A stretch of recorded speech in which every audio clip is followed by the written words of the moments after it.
नमस्कार दर्शकों, Indian bank से लोकल बैंक ऑफिसर की वैकेंसी आई है। ये अलग अलग स्टेट के लिए वैकेंसी है। टोटल वैकेंसी का नंबर 300 है, जो हाफ नंबर में वैकेंसी है। पोस्ट की eligibility, selection procedure, age limit और बाकी इंफॉर्मेशन के लिए वीडियो को पूरा देखें और वीडियो में अंत तक बने रहें। देखते हैं इसका कैटेगरी वाइज क्लासिफिकेशन। तो स्टेट है तमिलनाडु और या फिर पुडुचेरी।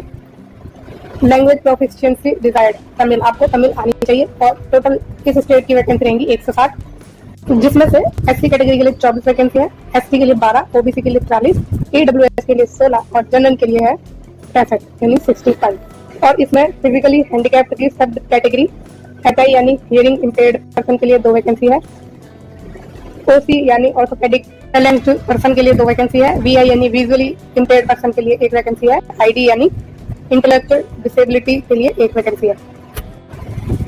नेक्स्ट स्टेट है आपका कर्नाटका, जिसमें आपको कन्नड़ा लैंग्वेज आनी चाहिए और जिसमें टोटल वैकेंसी रहेंगी 35। और इसमें एससी के लिए 5 है, एसटी के लिए 2, ओबीसी के लिए 9, ईडब्ल्यूएस के लिए 3, जनरल के लिए 16 और एचआई के लिए इसमें कोई भी नहीं है, ओसी के लिए भी कोई वैकेंसी नहीं है, वीआई के लिए 1 है और आईडी के लिए भी कोई वैकेंसी नहीं है। आंध्र प्रदेश की बात करें, आंध्र प्रदेश और तेलंगाना की, तो इसमें आपको तेलुगु आनी चाहिए और इसमें टोटल वैकेंसी आपकी रहेगी 50, जिसमें एससी कैटेगरी के लिए 7 है, एसटी के लिए 3 है, ओबीसी के लिए 13 है, ईडब्ल्यूएस के लिए 5 है, जनरल के लिए 22 है और पीएच कैटेगरी की सब कैटेगरी एचआई में 1 है, ओसी के लिए 1 है, वीआई के लिए कोई भी नहीं है और आईडी के लिए भी कोई वैकेंसी नहीं है। नेक्स्ट है महाराष्ट्र और इसमें आपको मराठी आनी चाहिए। इसमें टोटल वैकेंसी रहने वाली है 40, एससी के लिए इसमें 6, एसटी के लिए 3, ओबीसी के लिए 10, ईडब्ल्यूएस कैटेगरी के लिए 4, जनरल के लिए है 17 और पीएच की सब कैटेगरी एचआई में कोई भी वैकेंसी नहीं है, ना ही ओसी में है और ना ही वीआई में है, सिर्फ आईडी में है जो 2 वैकेंसी है।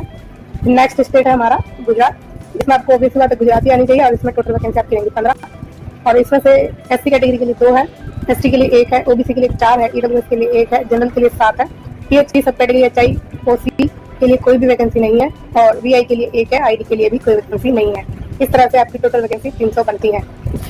बढ़ते हैं आगे और जानते हैं कि फॉर्म कैसे भरे जाएंगे और कब तक भरे जाएंगे। तो ये ऑनलाइन आपको फॉर्म भरने हैं और जिसकी लास्ट डेट आपकी भरने की होगी 2 सितंबर 2024। अब यहाँ पे कुछ इंपॉर्टेंट नोट्स दिए गए हैं, तो देखते हैं ये क्या नोट्स हैं। तो इसमें हम इंपॉर्टेंट बातों को डिस्कस करेंगे। तो सबसे पहली बात, the candidate will have to apply for vacancy of 1 state only. आपको सिर्फ एक ही स्टेट से अप्लाई करना है। Candidate apply against vacancy of 1 state will not be eligible to apply against vacancy of any other state. आप किसी और स्टेट से नहीं भर सकते।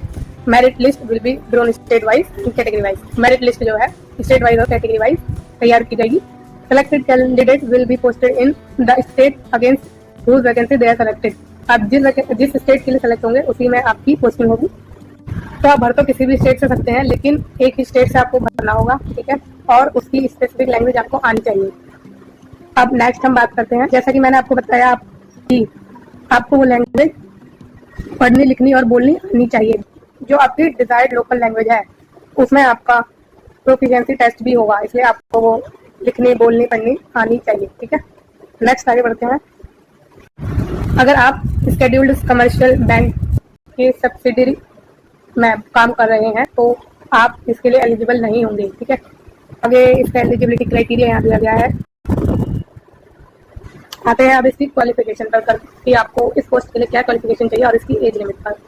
तो आपके पास सबसे पहले क्वालिफिकेशन होनी चाहिए कि आप किसी भी डिसिप्लिन में ग्रेजुएट हों और वो एक रिकॉग्नाइज्ड यूनिवर्सिटी होनी चाहिए और आपके पास उसकी वैलिड मार्कशीट और डिग्री भी होनी चाहिए। आपकी जो एज लिमिट रहेगी वो 20 साल से 30 साल के बीच में रहेगी। रिलैक्सेशन इसमें आपको दिया गया है।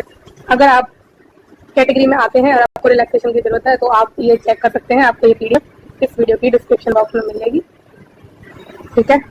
चलते हैं अब आगे जल्दी से। ओके, सिलेक्शन प्रोसीजर की बात करें तो इसमें जो भी कैंडिडेट भर रहे हैं उनके नंबर के हिसाब से या तो आपका इंटरव्यू होगा या रिटन या ऑनलाइन टेस्ट होगा। तो इसमें साफ साफ लिखा गया है कि depending upon the number of application received, जितनी एप्लीकेशन उन्होंने रिसीव होती है अगर वो ज्यादा होती हैं तो bank at its description will decide on the mode of selection. तो mode of selection bank decide करेगा कि वो इंटरव्यू लेगा या फिर रिटर्न या ऑनलाइन टेस्ट। अब अगर आपका रिटर्न या ऑनलाइन टेस्ट होता है तो उसके लिए जो सिलेबस दिया गया है वो ये है। तो सब्जेक्ट देखते हैं। सब्जेक्ट इसमें रीजनिंग एंड कंप्यूटर एप्टीट्यूड, जिसके क्वेश्चन आपके 45 आएंगे और मैक्सिमम मार्क्स इसके 60 रहेंगे। मीडियम ऑफ एग्जाम आपका रहने वाला है English and Hindi both. Time allotted रहेगा इसके लिए 60 मिनट, 1 घंटे के लिए इस सेक्शन के लिए टाइम होगा। फिर नेक्स्ट आपका सब्जेक्ट है जनरल या इकोनॉमी या बैंकिंग अवेयरनेस, ठीक है। इसमें आपके 40 क्वेश्चन रहेंगे, मैक्सिमम मार्क्स इसके 40 रहेंगे। मीडियम ऑफ एग्जाम इसका इंग्लिश एंड हिंदी रहेगा, जिसके लिए आपको 35 मिनट मिलेंगे। फिर नेक्स्ट है इंग्लिश लैंग्वेज, जिसमें आपके 35 क्वेश्चन होंगे, 40 मार्क्स से। इंग्लिश की ऑब्वियस की बात है, मीडियम ऑफ एग्जाम रहने वाला है, जिसके लिए आपको मिलेंगे 40 मिनट। अब नेक्स्ट और लास्ट सब्जेक्ट है आपका डाटा एनालिसिस एंड इंटरप्रिटेशन। तो इसमें आपके जो क्वेश्चन रहने वाले 35 और इसके मैक्सिमम मार्क्स 60 रहेंगे। इसकी लैंग्वेज जो एग्जाम की होगी वो इंग्लिश एंड हिंदी दोनों होगी, और इसके लिए आपको टाइम मिलेगा 45 मिनट। इस तरह जो आपके टोटल क्वेश्चन बन रहे हैं वो 155 बनेंगे 200 मार्क्स के, जिसके लिए आपको 3 घंटे टोटल मिलने वाले हैं। चले आगे आप। ओके, तो इसमें आपको पेनल्टी भी लगेगी, वो लगेगी 1/4 की। अब बात कर लेते हैं कि कितने गुना बच्चे बुलाए जाने वाले हैं। तो अनरिजर्व्ड कैटेगरी के लिए 3 टाइम बच्चे बुलाए जाएंगे, फिर 3 गुना बच्चे बुलाए जाएंगे कट ऑफ के, और रिजर्व कैटेगरी के लिए जो है 5 गुना बच्चे बुलाए जाएंगे, ठीक है। अब बात करते हैं इंटरव्यू की। तो इंटरव्यू के लिए जो मार्क्स रहने वाले हैं टोटल वो रहने वाले हैं 100। अब मिनिमम क्वालिफाइंग मार्क्स की बात करें टेस्ट और इंटरव्यू के लिए, अगर आप अनरिजर्व कैटेगरी के हैं या ईडब्ल्यूएस कैटेगरी के हैं तो आपको 40% मार्क्स चाहिए, और अगर आप SC, ST, OBC और PWD कैटेगरी से बिलोंग करते हैं तो आपको 35% मार्क्स चाहिए। अब वेटेज जो रहेगा टेस्ट एंड इंटरव्यू का वो रहेगा 80/20, यानी 80% रहेंगे आपके टेस्ट के और इंटरव्यू के रहेंगे 20%, ठीक है। और जहाँ सिर्फ इंटरव्यू होगा वहाँ 100% तो इंटरव्यू का ही रहने वाला है, ये तो जायज़ सी बात है, ठीक है। अब ये इसमें बताया गया है कि अगर सेम मार्क्स आते हैं बच्चों के तो जिसकी डेट ऑफ बर्थ ज़्यादा होगी, मतलब जो उम्र में थोड़ा ज़्यादा होगा, उसको सेलेक्ट किया जाएगा।